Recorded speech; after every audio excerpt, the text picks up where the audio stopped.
Hey guys, it's Layla from Ignite, and in today's video, I'm going to take you through my key bits of advice when analysing film.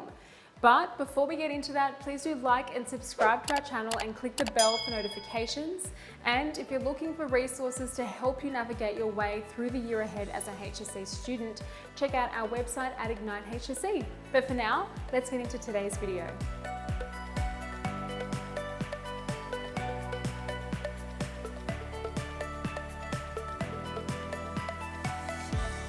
So in today's clip, I'm going to take you through some key cinematic techniques to help you when you're addressing film.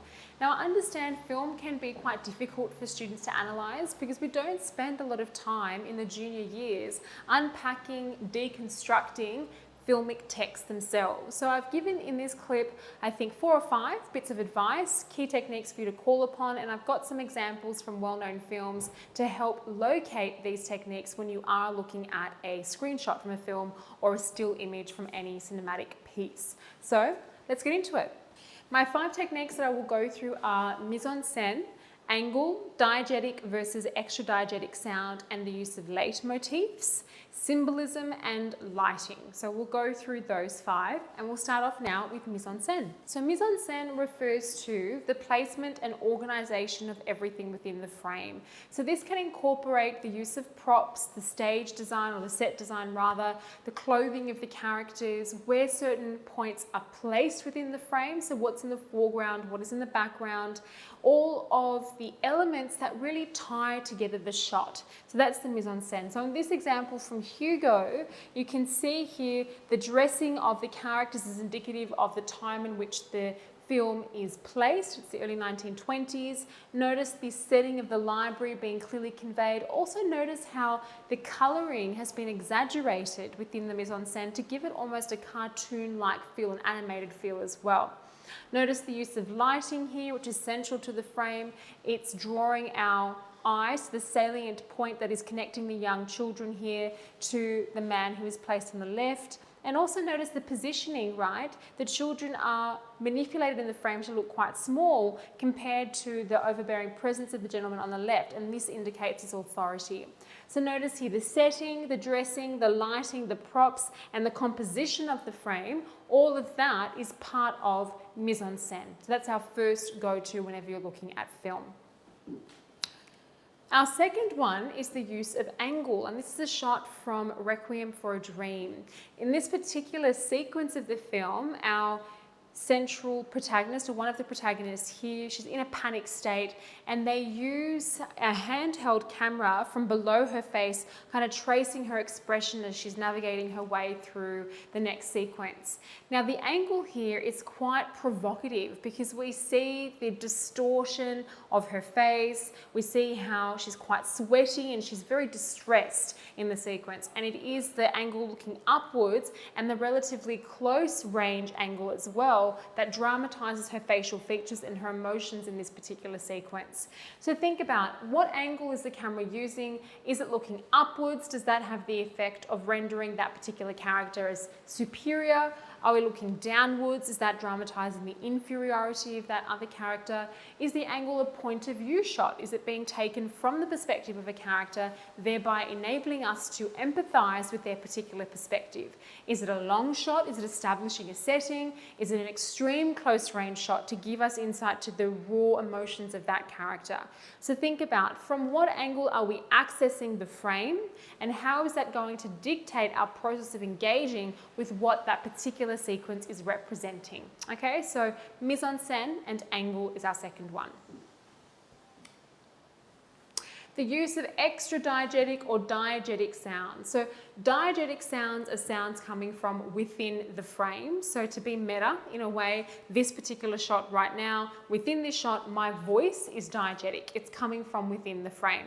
If we played some music in the background, not from this particular room, but through editing, and we placed it on top of the sequence, that would be extra-diegetic. Okay, now a classic example is the use of sound in the film Jaws. Whenever Jaws is approaching, there's that very looming, ominous music that's become quite iconic.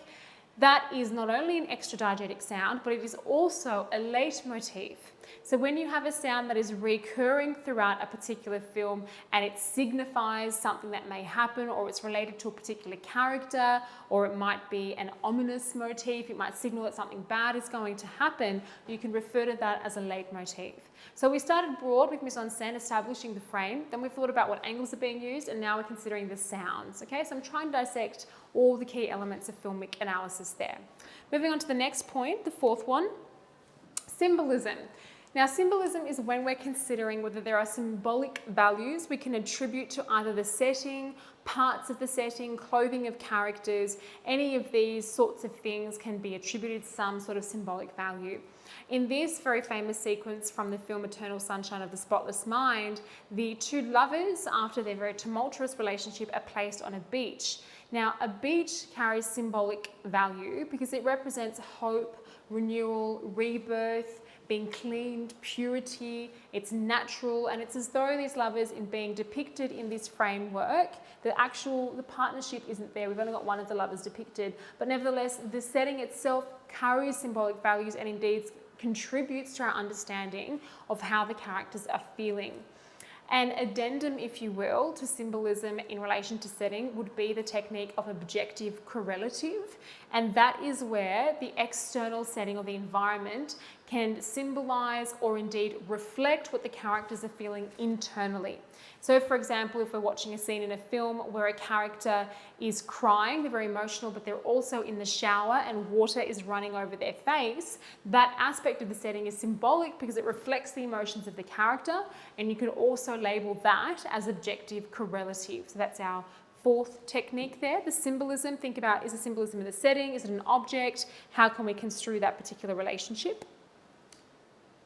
And lastly, lighting. So think about how contrast between light and dark may be used in the frame.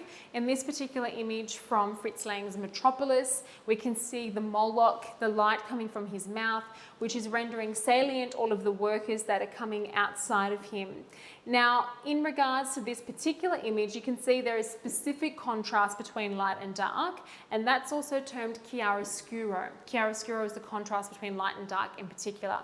Often in film, lighting can represent a source of truth. So if you think about what might be illuminated in the frame, that might be signaling some truth or truth that is to come for that particular character. And lighting will also contribute to rendering certain points of the frame salient. Whatever is illuminated typically draws our eye more than anything else. All right, guys, so I've got my 5 tips for cinematic analysis. And with that, I'm hoping you're feeling equipped to analyze more films that come your way. They're basic go-to techniques. You can always call upon them, and hopefully it will add to your confidence and repertoire of skills whenever you're looking at visual, text, and in particular, cinema. Thank you guys so much for watching. I hope you enjoyed the content. If you have any questions, please do place them below. Don't forget to like and subscribe to the channel and click the bell for notifications so you don't miss any new content. And if you're looking for resources to really enhance your studies in the year ahead, check out our website at Ignite HSC. We've got loads of notes on all of the prescribed text, including information on context, the rubric form, incredible close analysis, and exemplar essays. So check us out. I guarantee you won't regret it. But for now, thank you again for watching, and I hope to see you in the next video.